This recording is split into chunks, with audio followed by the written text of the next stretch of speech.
quiero informarte que tenemos muchas más peregrinaciones. Tierra Santa, la ruta de Santiago, no te la puedes perder. También santuarios marianos, la ruta de San Pablo, la ruta de Moisés. ¿No te gustaría conocer la casa de la Virgen María en Éfeso, en Turquía? ¿O qué tal descubrir el Monte Negro, donde Moisés contempla la Tierra Santa y muere sin poder entrar en él? Pero Dios le permite contemplarlo. ¿Y qué tal ir al encuentro de nuestra Madre en Lourdes, en Fátima, y descubrir el acontecimiento donde sucedió el milagro del sol?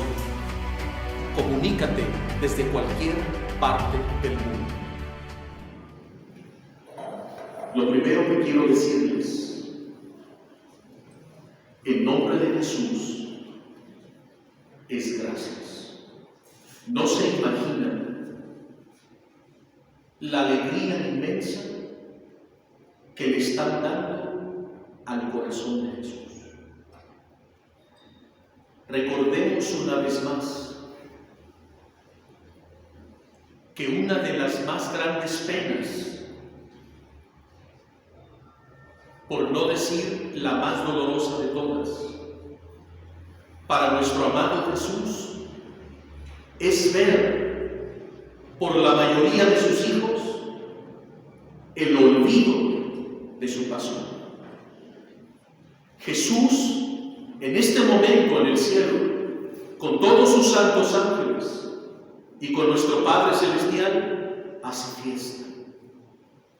Y le dice: mira, Padre, en ese punto de la tierra mis hijos se han reunido para meditar y recordar mi pasión. Le están dando gloria a Dios y están reparando el corazón de Jesús ofendido por tantos pecados que se cometen en el mundo entero.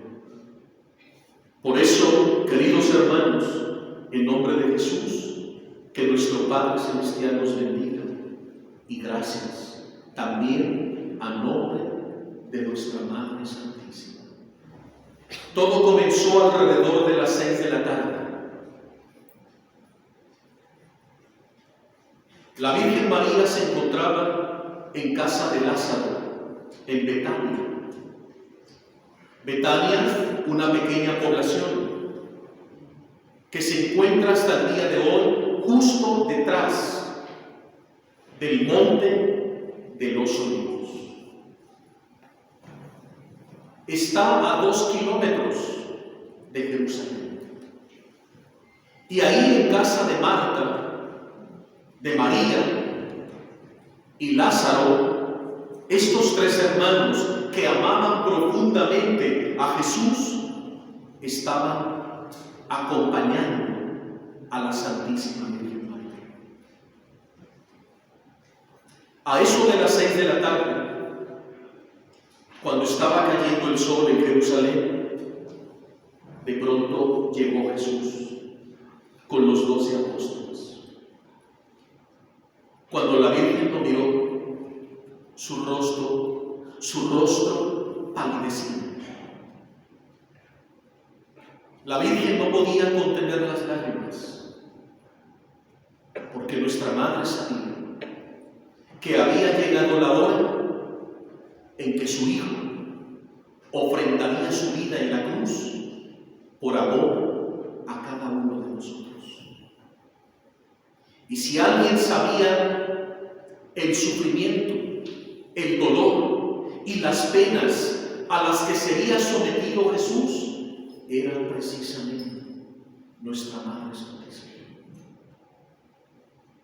Detente un momento en el corazón de la Virgen. ¿Cómo debieron haber sonado estas palabras cuando de pronto Jesús la mira de frente y le dice: Madre, ha llegado la hora? Los 2 se abrazaron y comenzaron a llorar. Jesús retira a su madre con ternura, la toma del mentón, sin dejarla de mirar fijamente a sus ojos, y enjugándole las lágrimas, Jesús le dice: Madre, no puedo comenzar mi pasión si primero no me das tu bendición.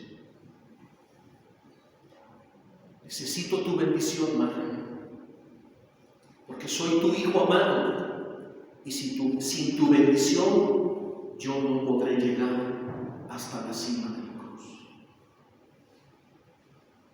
En ese momento la Virgen acaricia el rostro de Jesús y con sumo dolor y amor le da la bendición, como ustedes, mamás, que cada noche levantan su mano en cruz para darle la bendición a sus hijos. Cuando la Virgen termina de darle la bendición a Jesús, el Señor la besa en su frente, la abraza y la estrecha en su pecho, y luego la Virgen le dice: hijo, no te puedes ir, porque yo también, como tu mamá, necesito tu bendición. En ese momento Jesús bendice a la Santísima Virgen. Se dan un abrazo, un beso y se despiden. Y la Virgen ve partir, rodeado de sus amados apóstoles, a nuestro Señor Jesús, que se pierde en el monte de los olivos. Imagínate el silencio que se produjo en la casa de Lázaro. Inmediatamente María y Marta, estas dos hermanas con Lázaro, corrieron a abrazar a la Virgen. También ahí estaba María Magdalena. Se quedaron las tres santas mujeres con nuestra madre bajo el resguardo de Lázaro y vieron partir a Jesús. Pero ¿sabes tú a dónde se dirigía Jesús? Al cenáculo. Vamos a pasar las imágenes. Yo te digo dónde nos vamos a detener. Ahí, el cenáculo. ¿Qué es el cenáculo? El cenáculo era una casa, era una habitación, y la dueña de esa casa, que estaba en una de las partes más altas de Jerusalén, en el monte Sión, la dueña de esa casa, donde Jesús va a instituir la Eucaristía, donde va a celebrar la cena con sus apóstoles, es María, la mamá del evangelista San Marcos. ¿Sabías eso? Ella era la dueña del cenáculo. Llamaba María la mamá del evangelista San Marcos. Era una mujer que tenía muchas posibilidades económicas. Y esta mujer amaba profundamente a Jesús y había prestado su casa. Y el Señor le pidió a esta mujer llamada María, mamá de Juan Marcos, que preparara el cordero, el pan ácido, las hierbas amargas, el vino, la sal con agua, porque Jesús, ese día especial que era jueves, iba a instituir dentro de la cena de Pascua la Santa Eucaristía. Cuando Jesús, a eso de las 7 de la noche, entra al cenáculo o aposento alto, ya estaba preparado todo.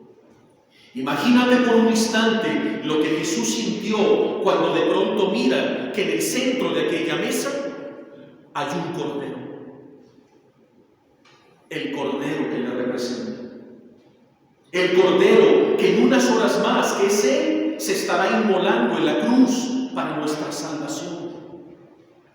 Los apóstoles se sentaron, todos en torno a la mesa, en los divanes, Jesús también en el centro de la mesa, y teniendo a su derecho a San Juan, el discípulo amado, y a Pedro justo enfrente de la mesa, comenzaron la cena de Pascua. Se llenaron las copas de vino, Jesús levantó la copa, porque en la cena de Pascua 4 veces se llenaban las copas para honrar el nombre de Yahvé, que son las 4 letras, las 4 consonantes que forman el santo nombre de Yahvé. terminaron la cena. Cuando han terminado de cenar, inmediatamente Jesús tomó un aspecto todo diferente. De pronto su rostro se iluminó. Despedía tanta luz de su cuerpo que parecía que los velos de su humanidad quedaban traslúcidos y parecía que los rayos de su divinidad se salían y los apóstoles estaban perplejos, estupefactos. Nunca habían visto en ese estado de éxtasis contemplativo a Jesús que se disponía a instituir el sacramento de la Eucaristía. De pronto tomó el cáliz, el panásimo, tenía todo preparado, los apóstoles alrededor y Jesús, levantando su mirada al cielo, invita a su Padre: Padre Santo, Padre Celestial, necesito que desciendas del cielo y concurras conmigo para instituir juntos el sacramento del amor, la Eucaristía. En ese momento, todos los ángeles, los 9 coros angélicos, presididos por San Miguel Arcángel, se quedaron inmóviles. No podían creer humildad antes nunca vista. ¿Qué? Los ángeles miraban a San Miguel Arcángel, a San Gabriel, a San Rafael, estupefactos, y decían: es verdad lo que estamos por presenciar. ¿Será posible que ese Dios, 3 veces santo, creador del cielo y de la tierra, va a descender a la vilísima materia de un pedazo de pan ácido compactado? ¿Será posible tanto anonadamiento? ¿Será posible tanta humillación? Los ángeles estaban perplejos. El misterio de la Eucaristía a ellos mismos les trascendía y les superaba. Y más asombro cuando de pronto ven descender al Padre Eterno con el Espíritu Santo y ven en torno a aquella mesa a la Santísima Trinidad.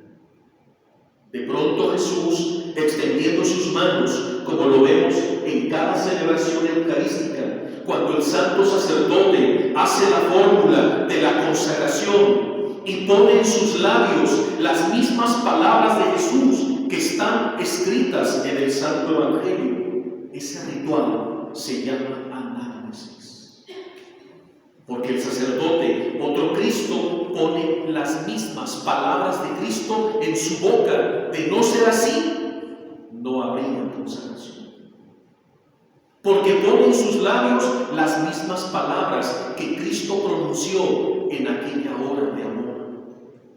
Y los ángeles quedaron más estáticos cuando de pronto Jesús empieza a consagrar el pan y el vino y se produce el milagro de la transustanciación.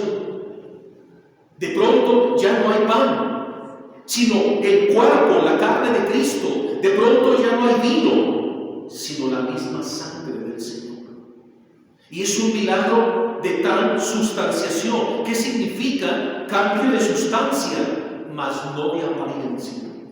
Seguimos viendo pan, seguimos viendo vino, pero se ha producido un milagro.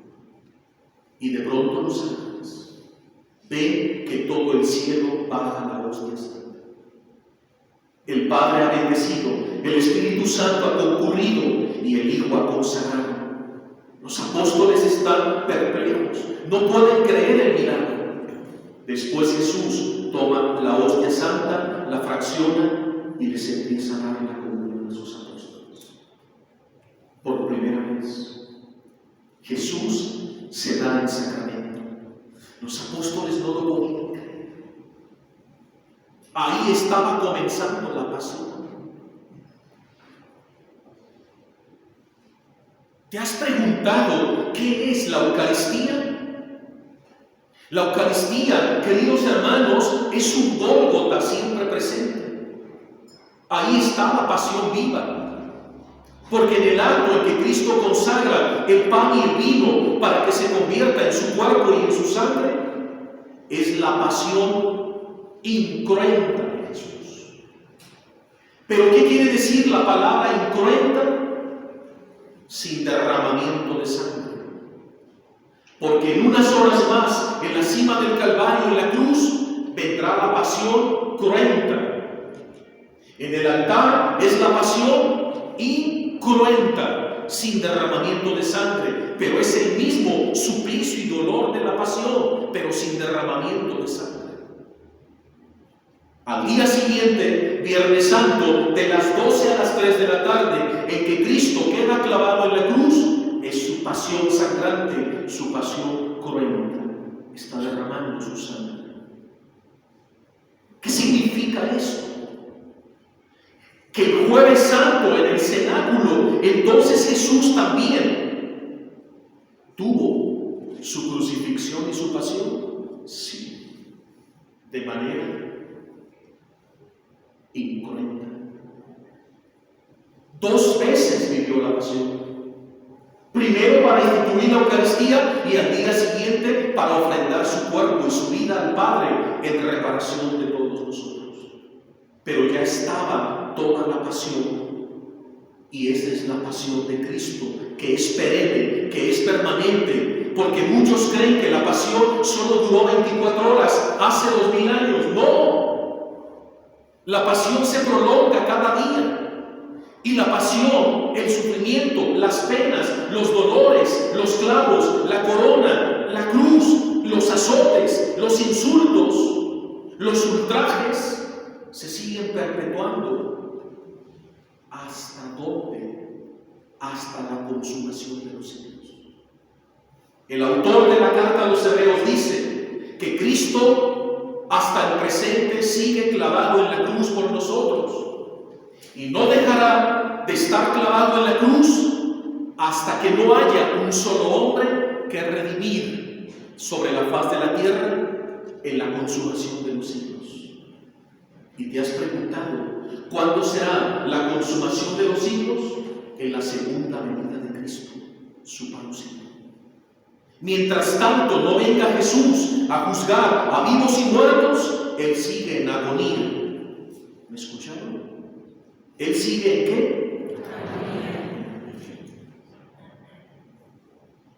¿Jesús sigue entonces sufriendo su pasión? Sí. ¿Su pasión está en acto presente? Sí. Y se prolonga a través de los siglos, a través de los milenios, en cada Eucaristía. Cada vez que tú vienes a misa, estás asistiendo al canto. Es un Gólgota siempre presente. Y fue ahí donde Jesús, elevando el pan junto con su Padre, consagra.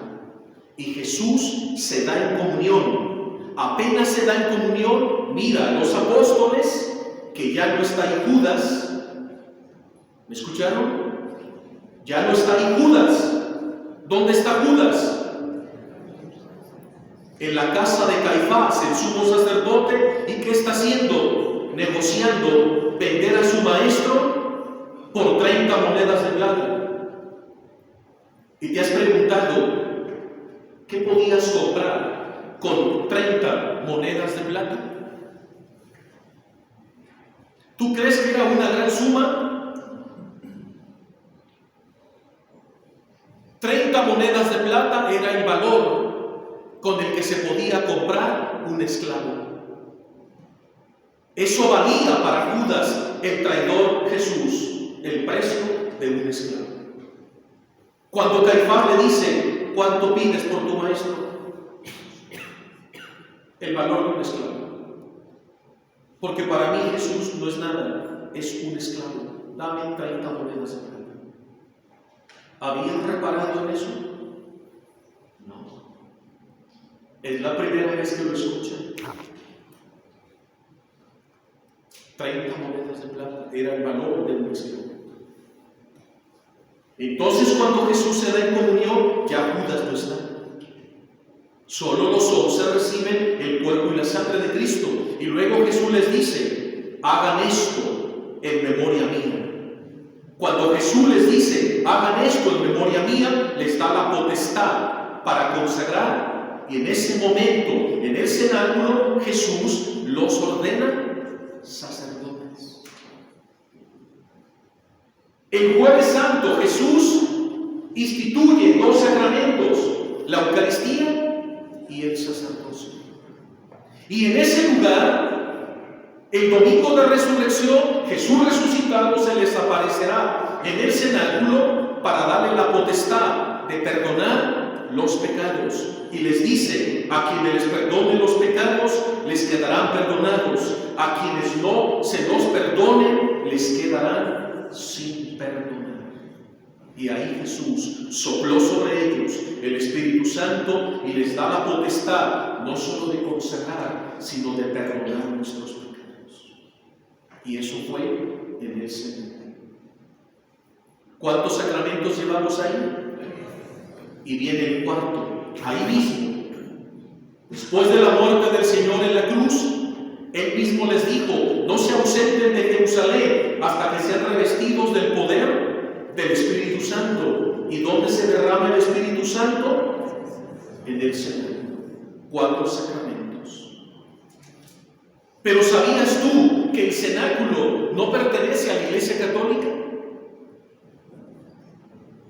¿Sabían eso? No nos pertenece. ¿A quién le pertenece entonces el cenáculo hoy? Le pertenece al gobierno israelí. ¿Sabían eso? El cenáculo, desde el siglo I hasta el 1700, ¿está con la fecha?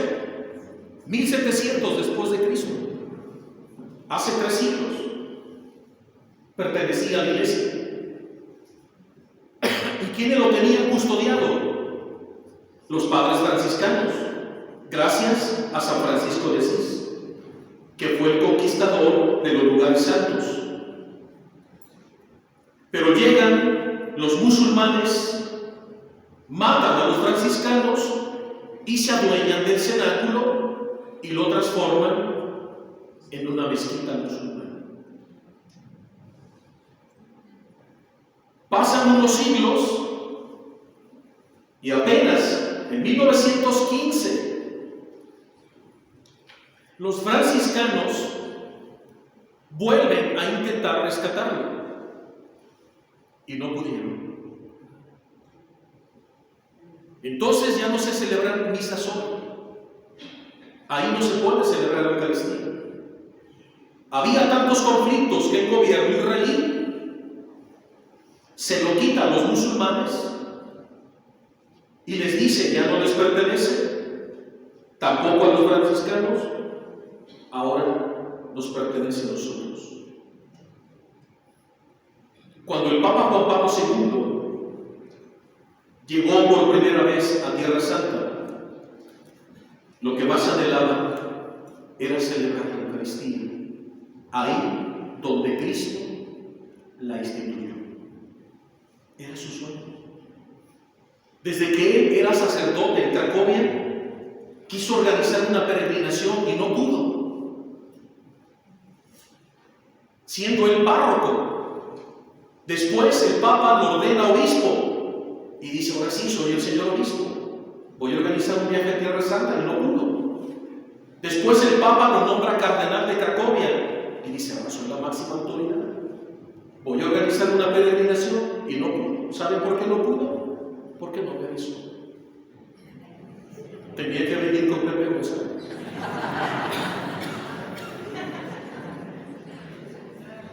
Entonces el Papa muere, el Papa Juan Pablo I, llaman a todos los cardenales, llegan a Roma, la Capilla Sixtina, y el Espíritu Santo elige como nuevo Papa al cardenal Karol de Polonia.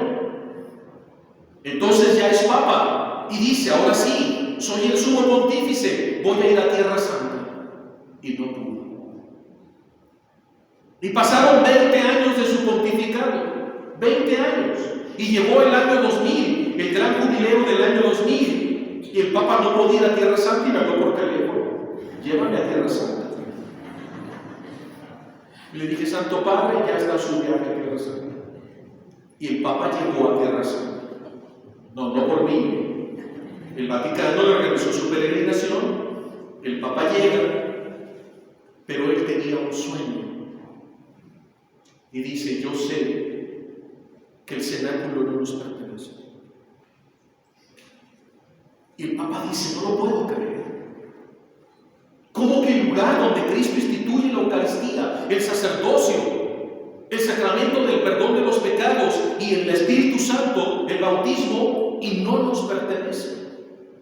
Entonces el Papa habla con el primer ministro de Israel y le dice: necesito celebrar la misa. Santo Padre, vamos a tener problemas con los musulmanes. Si usted celebra, ellos también van a querer tener ahí a su imán para celebrar algo. No. Necesito cumplir mi sueño. Y te lo digo como el vicario de Cristo. Entonces le autorizaron al Papa. Cuando montaron el altar en el cenáculo, entra el Papa, están los cardenales, pusieron bocinas y pantallas de televisión en todo Jerusalén. Ese día Jerusalén se paralizó. Cuando el Papa empezó la celebración, la voz del Papa Juan Pablo II se escuchaba en todo Jerusalén. Judíos, musulmanes, católicos pendientes de esa misa histórica. ¿Y sabes lo que pasó? Cuando llegó el momento de la consagración, no pudo. El Papa lloraba y lloraba y lloraba. Y cuando quería consagrar y levantar la hostia, no podía. Y el Papa caía de rodillas llorando, pero el Papa nunca apagó su micrófono. Entonces su llanto se escuchaba en todo Jerusalén. El llanto del Papa era impactante. Incluso había judíos llorando, conmovidos, porque amaban a Juan Pablo II. Toda la prensa quedó paralizada. Un cardenal asistente se le acerca para ayudarlo. Imposible. Cuando el Papa se reanima, se levanta y tembloroso, con la voz quebrada, logra levantar la hostia en la consagración. Pero venía el turno de Cáliz, menos común. Le temblaban tanto las manos del llanto tan fuerte que parecía que la sangre de Cristo se desparramaba. Y el Papa, así, con mucho esfuerzo, tardó como 15 minutos porque el llanto le embargaba. Y decía: si ustedes supieran lo que estoy viviendo y sintiendo. Imagínense lo que se le reveló a Juan Pablo II, donde Cristo instituye por primera vez la Santa Eucaristía. Con mucho esfuerzo logra celebrar. El Papa agradeció y fue una misa histórica e inolvidable que hasta el día de hoy se recuerda en Jerusalén. Jesús termina ahí, se levanta, cantan el último himno y se dirigen al huerto del Getsemaní. Vamos a ver. El huerto, ese huerto oscuro, en la noche, rodeado de 7, 8 olivos que todavía están ahí desde hace 2000 años. Porque en el huerto hay 8 olivos de pie que datan del siglo I. Tienen ahí más de 2000 años. Juan Pablo II, cuando entró al huerto, dijo: estos 8 olivos son testigos silenciosos del paso de Jesús sobre este huerto. Y Jesús permanece en el huerto de las 9 de la noche a las 12. 3 horas de agonía. Solo permitió que lo acompañaran Pedro, Santiago y Juan. Jesús los deja orando y les dice: voy un poco más adelante, pero acompáñenme con su oración. Jesús se retira y encontró una roca, la llamada roca de la agonía, que todavía existe. Y Jesús se postró sobre ella y comenzó a llorar y sudar sangre copiosa por todo su cuerpo. Jesús en ese momento veía sobre él venir todos los pecados del mundo y los iba asumiendo como propios, como si él fuera el único culpable y responsable ante el Padre. Pero no solo vio los pecados, vio a cada pecado. En esas 3 horas de agonía, Jesús vio tu rostro y conoció toda tu vida de pecado. Jesús tenía que asumir todos los pecados del mundo, de cada hombre, desde Adán hasta el último hombre que nacerá cuando Él retorne glorioso en su parucía. Ahí Jesús conoció toda tu vida, desde que fuiste concebido en el vientre de tu madre hasta el último respiro o aliento que tendrás sobre la faz de la tierra antes de partir a tu juicio particular. ¿Sabías que toda tu vida de pecado Jesús la vio en el Getsemaní?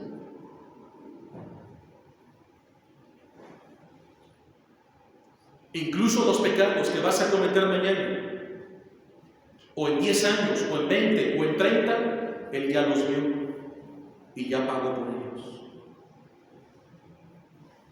No se le podía escapar un solo pecado. En eso consiste ser Dios y Redentor. Nadie podía hacer eso, solo Él. Por eso tuvo que bajar del cielo para salvarnos.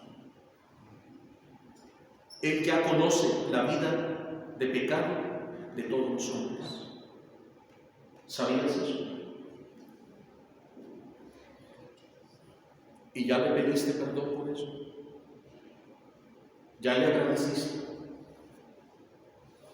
Por eso salía de su cuerpo copiosos ríos de sangre. Esa roca quedó empapada de la sangre de Cristo, porque ahí ya estaba derramando su sangre para el perdón de todos nuestros pecados. Jesús se levanta y va a ver a Pedro, Santiago y Juan porque necesitaba apoyo. Y los encuentra dormidos. Como muchas veces también nosotros. Jesús nos busca para interceder y nos encuentra dormidos en nuestro pecado. Y Jesús les dice: levántense y oren para que puedan hacer frente a la prueba.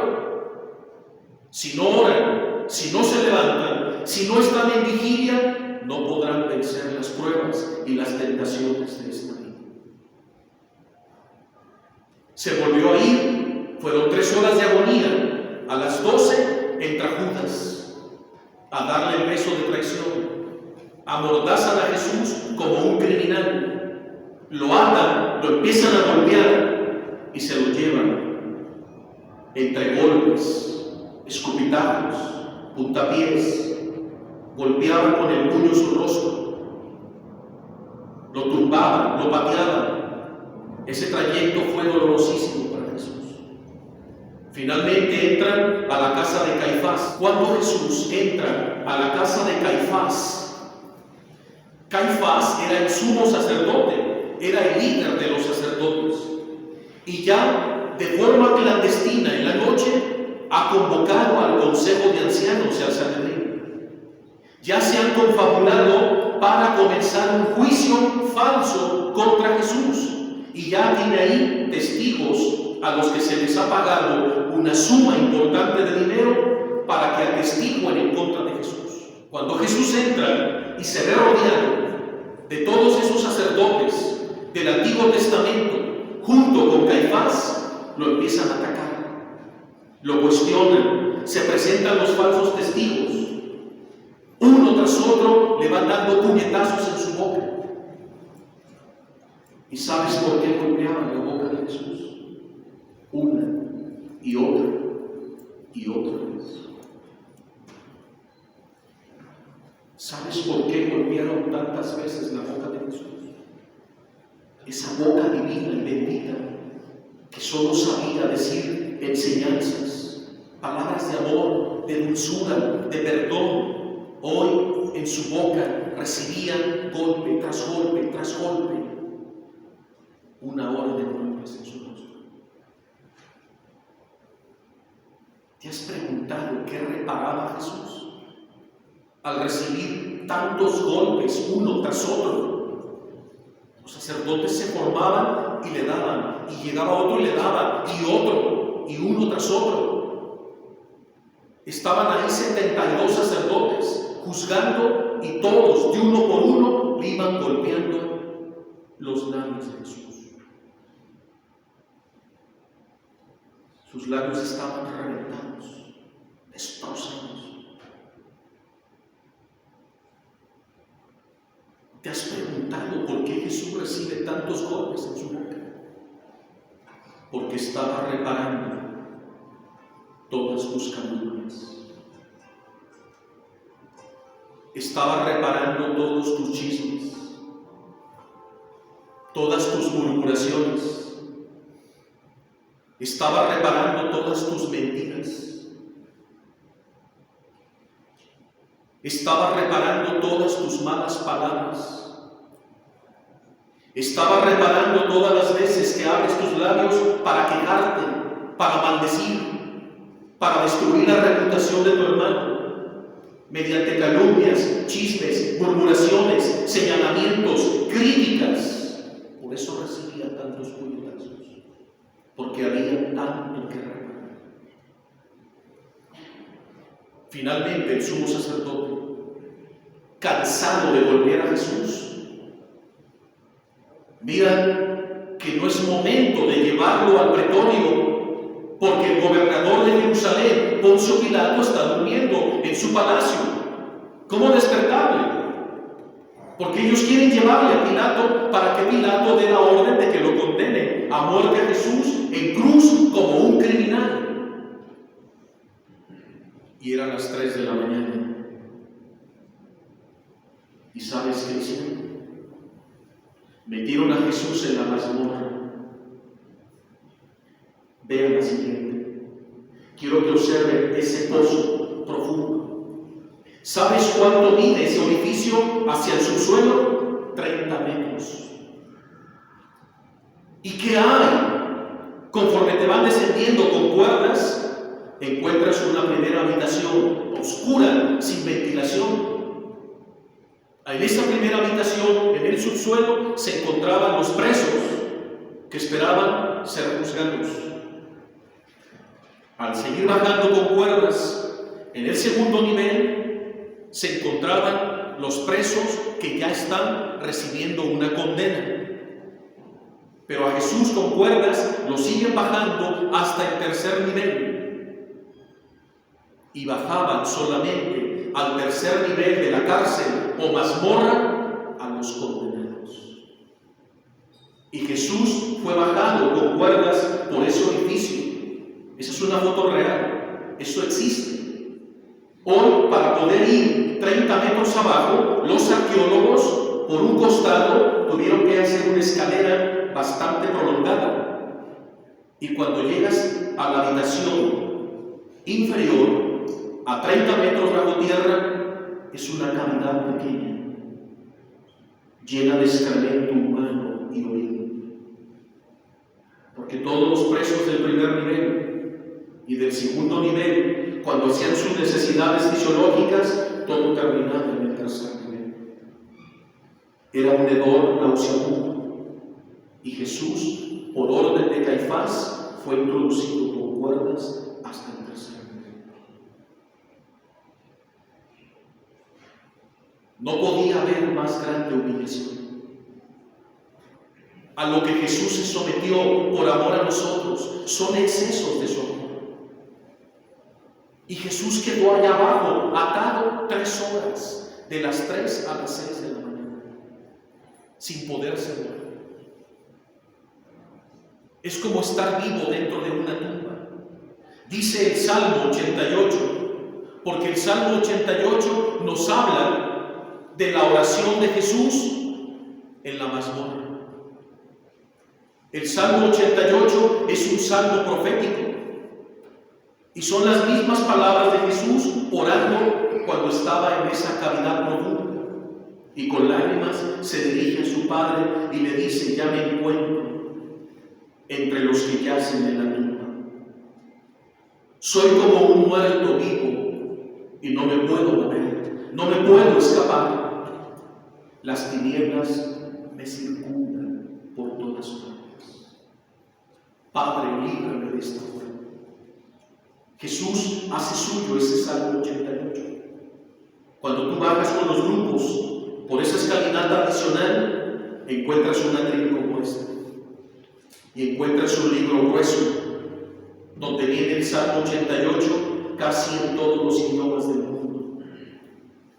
Y ahí todos los sacerdotes que van acompañando un grupo, los guías, abren, buscan en la lengua de su nación, nosotros en español, y ahí leemos junto con Jesús el Salmo 88.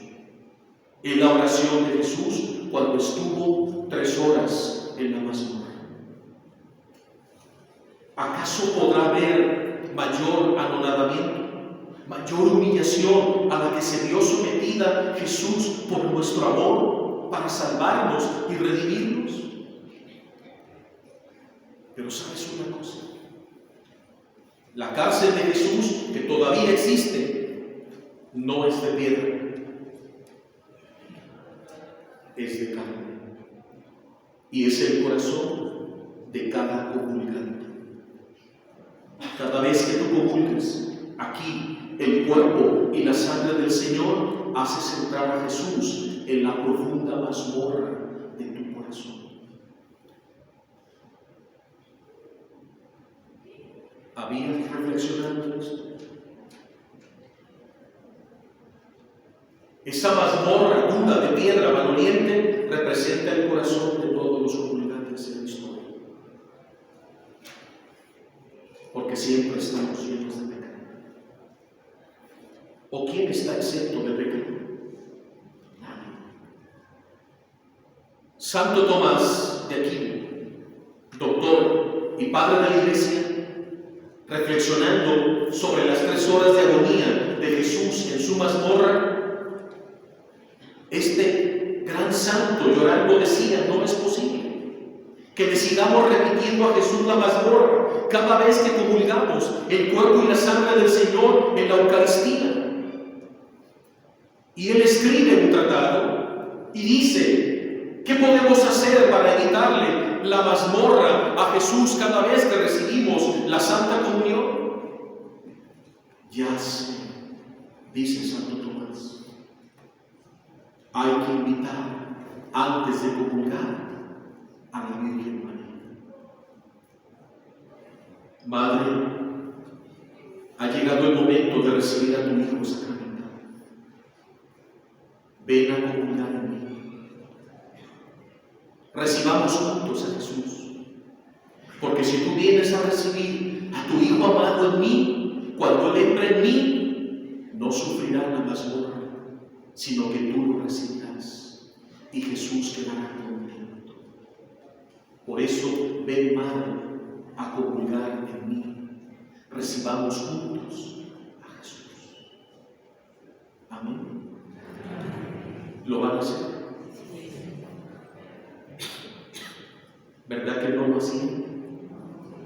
Pues hoy han aprendido a no. No te volverás a levantar a comulgar sin antes invitar a la Virgen María, para evitar la kenosis de Jesús. ¿La qué? Kenosis. ¿Qué es una kenosis? Una palabra griega que quiere decir profunda o extrema humillación. Y decía Santo Tomás: ¿quieres evitarle la kenosis de la mazmorra de tu corazón a Jesús? Pues entonces, antes de comulgar, invita a recibir a Jesús sacramentado en ti, a la Virgen María. Espero que a partir de hoy lo hagan y le estaremos evitando esta pena dolorosísima, esta humillación, esta kenosis a la que Jesús voluntariamente se sometió para demostrarnos cuánto nos ama. Es otro exceso de su amor. Lo sacan y se lo llevan inmediatamente entre golpes al pretorio, donde lo espera Poncio Pilatos. Poncio Pilato lo recibe, vamos al pretorio, llegan al pretorio, la fortaleza Antonia, ahí está ya el procurador, lo presentan, ¿cuáles son las acusaciones? Se da cuenta que no hay nada de peso. Pero ve la rabia de los judíos que gritan, crucifícalo. Entonces Pilato los calla, toma a Jesús, se meten adentro del privado y le dice: no veo culpa ninguna en ti, veo que eres inocente. ¿De qué te acusan? ¿Quién eres? Que no sabes que soy el procurador de justicia y que tengo poder y autoridad para condenarte o salvarte. Pero Jesús calla. Al ver que Jesús es un hombre inocente, que no merece ninguna muerte en cruz, sale con Jesús y les dice que lo juzguen el rey Herodes.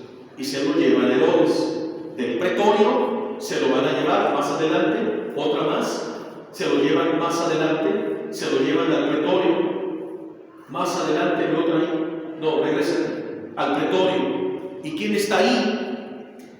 El rey Herodes. Cuando le avisan al rey Herodes que van a llevar a Jesús, se entusiasma, porque el rey Herodes había escuchado hablar muchas veces de Jesús y de los milagros que hacía. Entonces el rey Herodes lo recibe en su palacio, pensando que Jesús le va a hacer un espectáculo de milagros. Cuando es presentado ante el rey, Jesús ni siquiera le dirigía su mirada. Durante la hora que estuvo ahí Jesús no abrió su boca.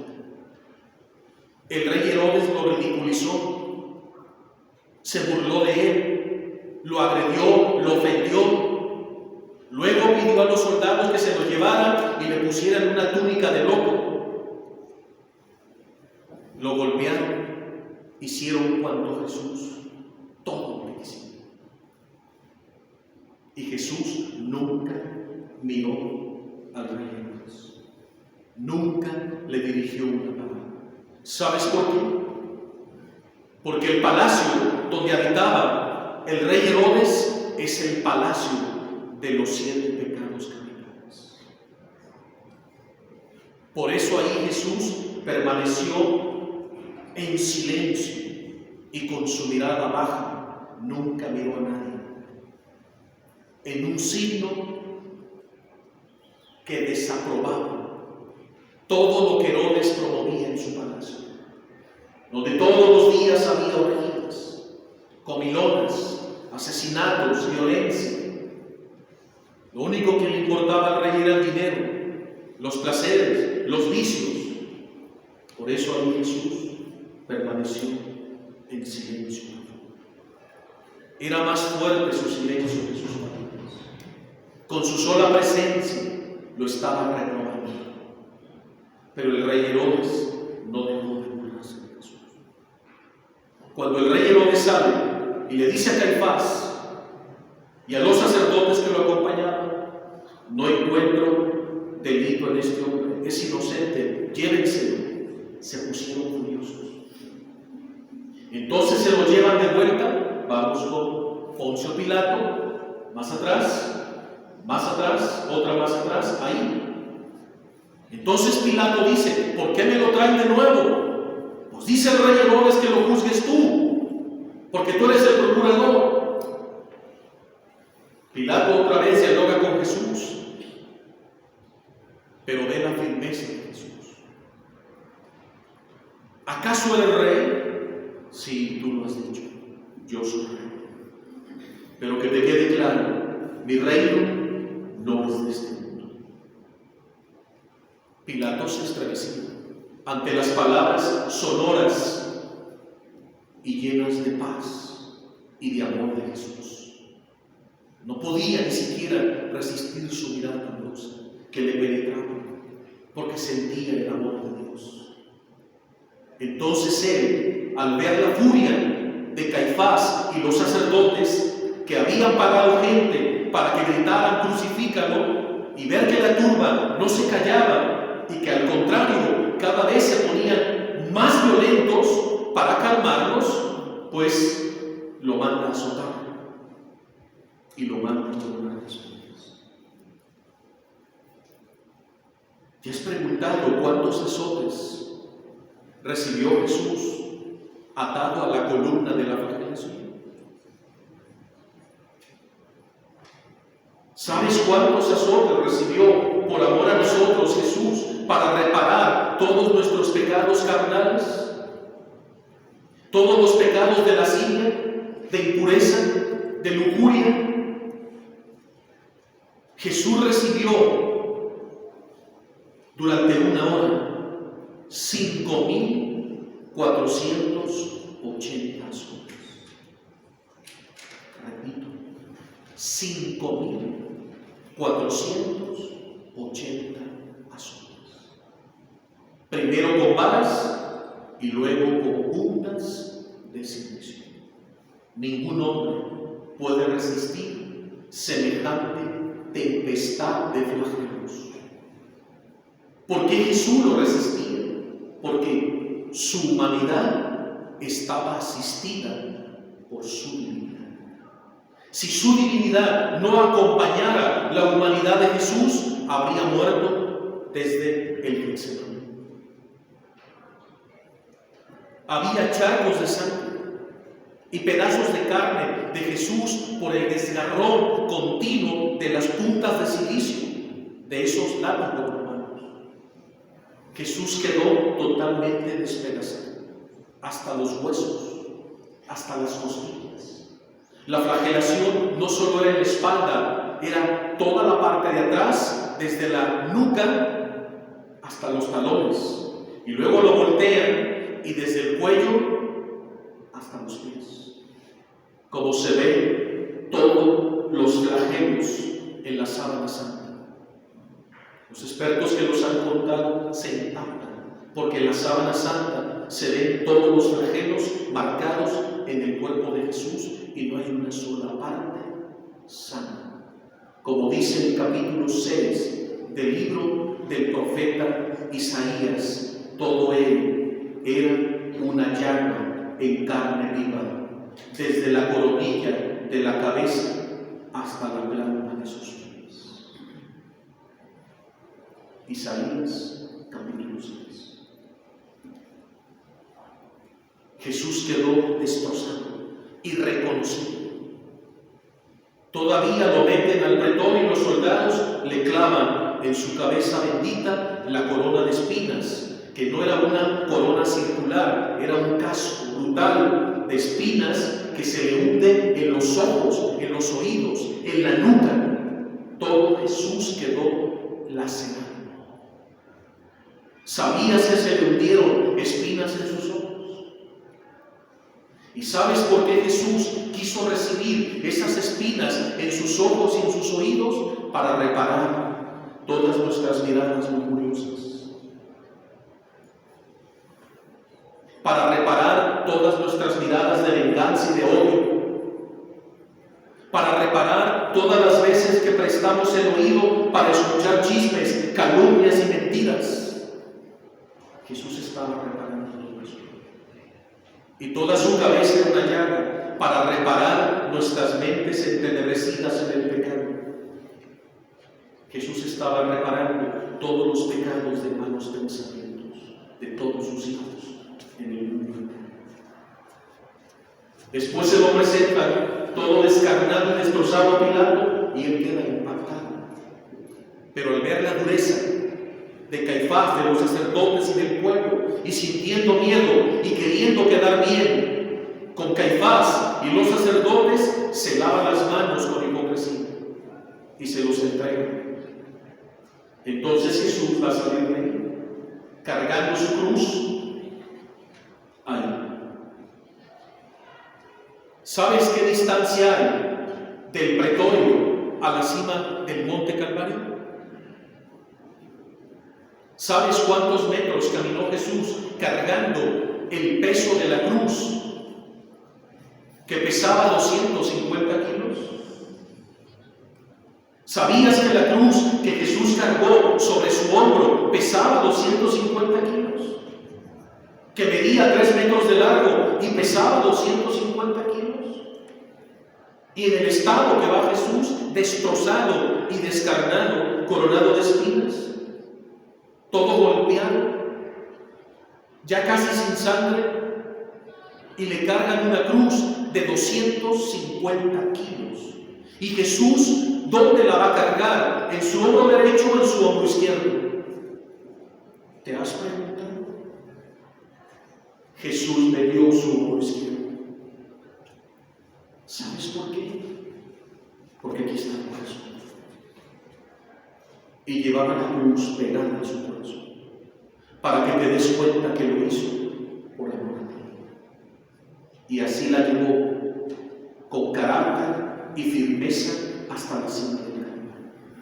Ahí ya iba la Virgen acompañando con San Juan y María Magdalena. Cuando llegan a la cima y viene el acto de crucificarlo, todos sabemos que los romanos crucificaban a los ajusticiados desnudos. ¿Sí sabían eso? Desnudos. ¿Y qué no te acuerdas? Cada vez que meditamos el Via Crucis, en la 11ª estación, ¿no es el momento en que despojan a Jesús de sus vestiduras? ¿Y te has preguntado cómo quedó Jesús delante de la tumba? Totalmente desnudo. Y Jesús se cubrió y se volteó. Sentía pudor y vergüenza. Era una humillación terrible. Cuando la Virgen María vio a Jesús desnudo, no lo pudo soportar. Entonces la Virgen, abriéndose paso entre los soldados que se disponían a crucificar a su hijo, inmediatamente la Virgen se arranca el velo blanco que llevaba en su cabeza y envuelve a su hijo. Por eso cada vez que vemos un crucifijo, Jesús tiene un lienzo que lo envuelve.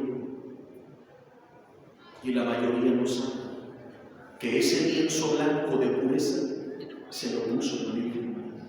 ¿Sabías eso? ¿Cuánto desconocemos la pasión del Señor? La Virgen le puso el velo de pureza. ¿Y sabes otra cosa? Cada vez que caemos en el pecado, ¿qué es el pecado? Desnudez. El pecado te despoja de la gracia, te despoja de Dios, te despoja de los valores. ¿Acaso Adán y Eva, cuando pecaron, no decían que se sentían desnudos? Porque el pecado es desnudez. Y cada vez que tú pecas, cada vez que caemos en el pecado, la Virgen corre hacia ti. Se vuelve a quitar su velo de pureza y te cubre con él. Para que su Hijo no mire en ti tu pecado, sino el velo de pureza y santidad con el que te cubre amorosamente la Virgen María cada vez que cometes un pecado.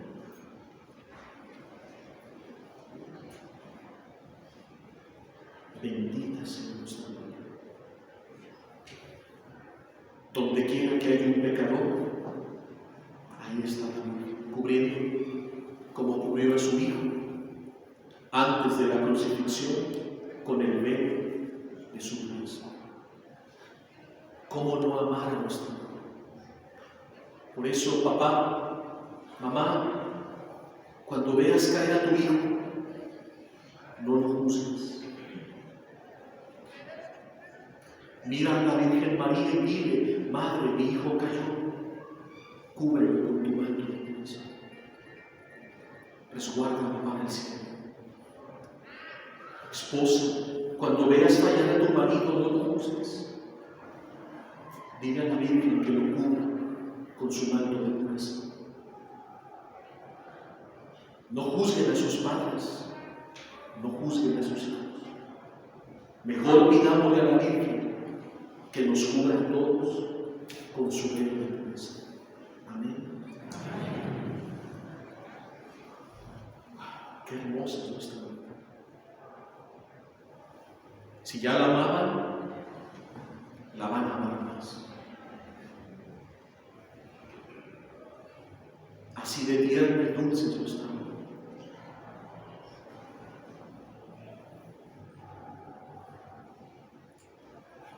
Bendita sea la pasión. Llega a la cima del Calvario, vamos, más ahí. Y Jesús queda clavado en la cruz, cubierto con el velo de la Virgen. Un acto que agradó al Padre Eterno sobremanera. Jesús clavado en la cruz de las 12 a las 3 de la tarde. 3 horas de agonía, clavado en la cruz. Y dice el Evangelio de San Marcos, y el Evangelio de San Lucas, y el Evangelio de San Mateo, que a las 3 de la tarde, la hora nona, Jesús lanzó un fuerte grito y expiró. ¿Pero qué encierra ese grito misterioso de Jesús? ¿Acaso es un grito de derrota? ¿Acaso es un grito de dolor? ¿No será más bien un grito de parto? Es un grito de parto. Es Jesús, nuevo Adán, ofrendando su vida al Padre por nosotros. Y en ese momento Jesús, antes de expirar, lanza un grito y el velo del templo se rasgó, las piedras se resquebrajaron. Los sepulcros, dice Mateo, se abrieron y muchos santos que habían muerto resucitaron. ¿Habían leído eso en Mateo? Repito, escucha. Entonces Jesús, lanzando un fuerte grito, expiró. El velo del templo se rasgó de arriba abajo. La tierra tembló. Las piedras se resquebrajaron y los sepulcros de muchos santos que habían muerto en el pasado se abrieron en el cementerio de Jerusalén y resucitaron. ¿Habías escuchado eso en el Evangelio de San Mateo? Porque la muerte de Jesús es resurrección, es vida nueva. Es Jesús, nuevo Adán, dando comienzo a un nuevo Génesis. Y al pie de la cruz, ¿quién está? María, nuestra madre, nueva Eva. El nuevo Adán y la nueva Eva, dando comienzo a un nuevo Génesis. Una nueva humanidad. En ese grito de parto de Jesús, nacimos todos. Ahí quedamos todos redimidos. En ese velo que dividía el lugar santo del lugar santísimo en el templo de Jerusalén se rasga por la mitad, de arriba a abajo, porque la salvación viene de Dios, no de los hombres. Y ese velo representaba el pecado que nos separaba del amor de Dios, y con su muerte vicaria en la cruz, Cristo lo rasga para que entendamos que entre el Padre y nosotros ya no hay más división, porque Jesús ha pagado el precio de todos y cada uno de nuestros pecados.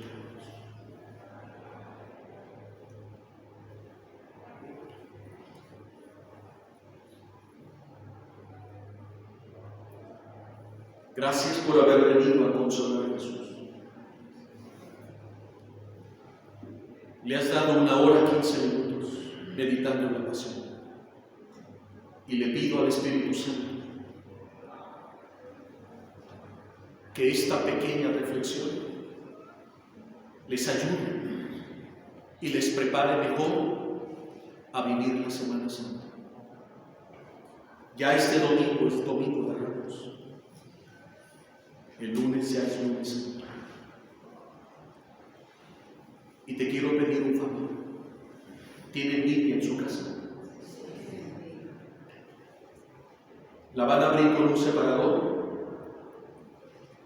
y van a leer 8 capítulos.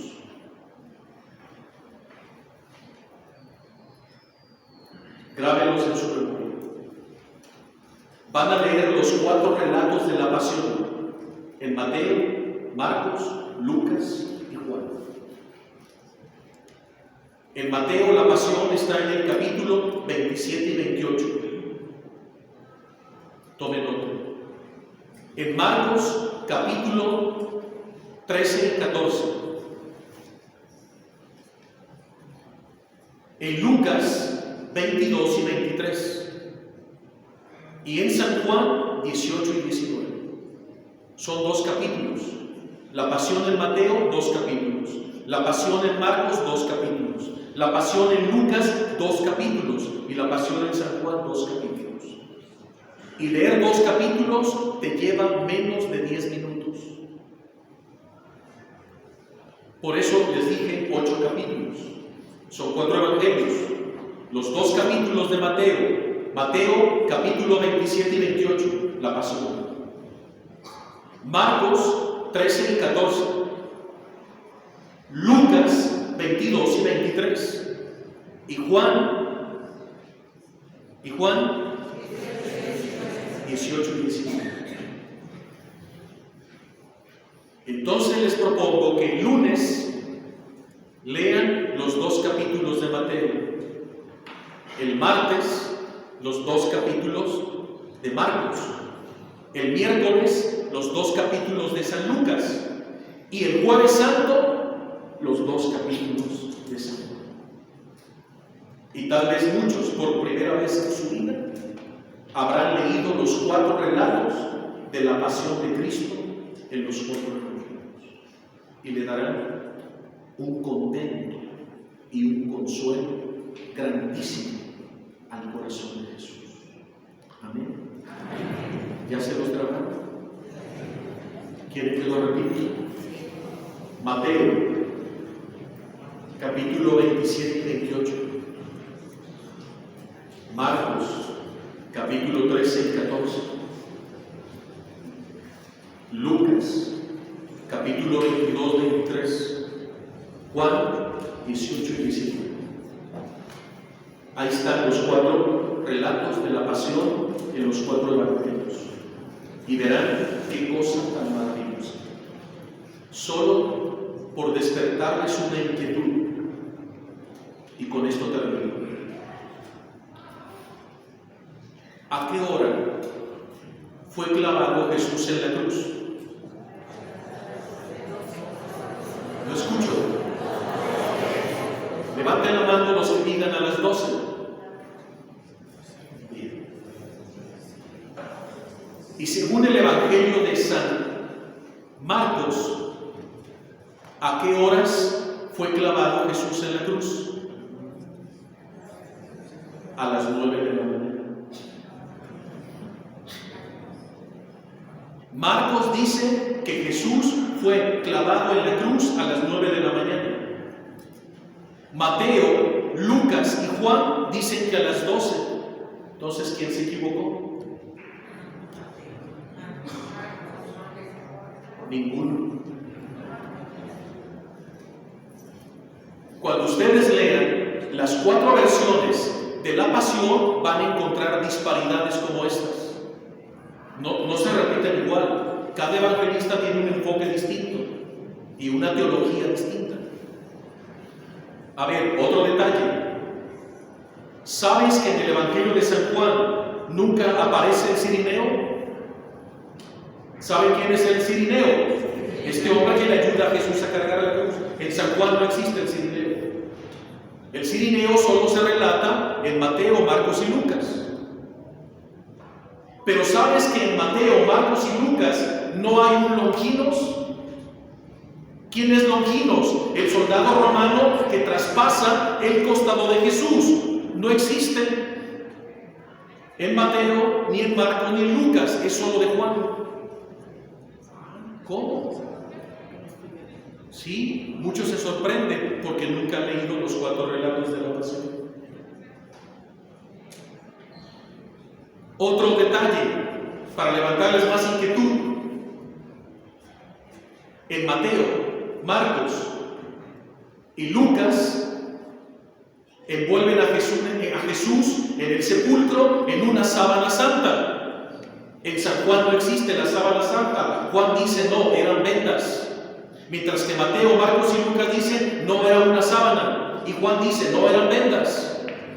¿Quién dice la verdad? ¿Sabían eso? ¿Verdad que no? Pues les digo esto porque cuando lean la versión de Mateo, la versión de Marcos, la versión de Lucas y Juan, van a encontrar diferencias, mas no contradicciones. Porque todo esto conlleva una explicación. ¿Quieren saberlas? Vénganse a clases de Biblia. Sí, yo aquí soy maestro de Biblia, aquí en la parroquia. En el auditorio nos reunimos todos los viernes a las 10 de la mañana. Ahorita tenemos cerca de 60 alumnos. Ahora en Santa y Pascua no, regresando se reaniman las clases. Pero, entonces, ¿qué? ¿Fue lienzo o fueron vendas?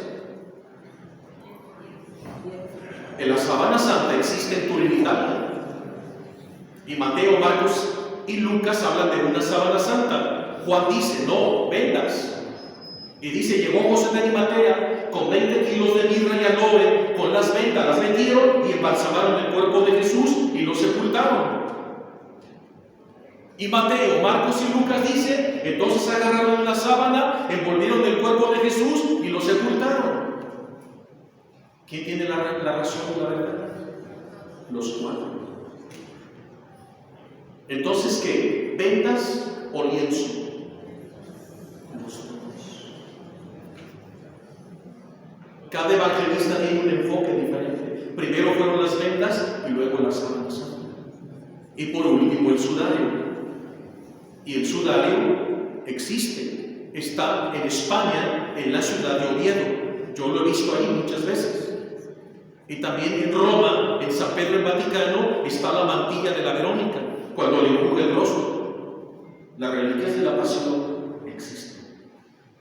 Y los clavos y el letrero de la cruz, el transversal de Dimas, todo eso existe. La Iglesia lo ha conservado durante 2 milenios como santas y valerosas reliquias de la pasión. Bueno, creo que ya les levanté inquietud para que lean con mayor ahínco los 4 relatos de la pasión de Cristo. Amén. Amén. Hagan una lectura comparativa. En nombre del Padre, del Hijo, del Espíritu Santo. Señor, gracias, porque nos has permitido contemplar tu pasión, acompañarte desde el cenáculo hasta el Calvario y descubrir estos 7 excesos de tu amor por nosotros. Todo sea para la mayor gloria de nuestro Padre Celestial. Amén. En nombre del Padre, del Hijo y del Espíritu Santo. Muchas gracias. Que Dios los bendiga. Te invitamos a que sigas al maestro dando clic al botón rojo suscribirse que se encuentra abajo del cuadro de video. Después pulsa la campana para recibir nuestras noticias. Conoce más nuestra misión en nuestras redes sociales FIA TV. Acércate a la palabra de Dios. Soy el maestro Pepe González.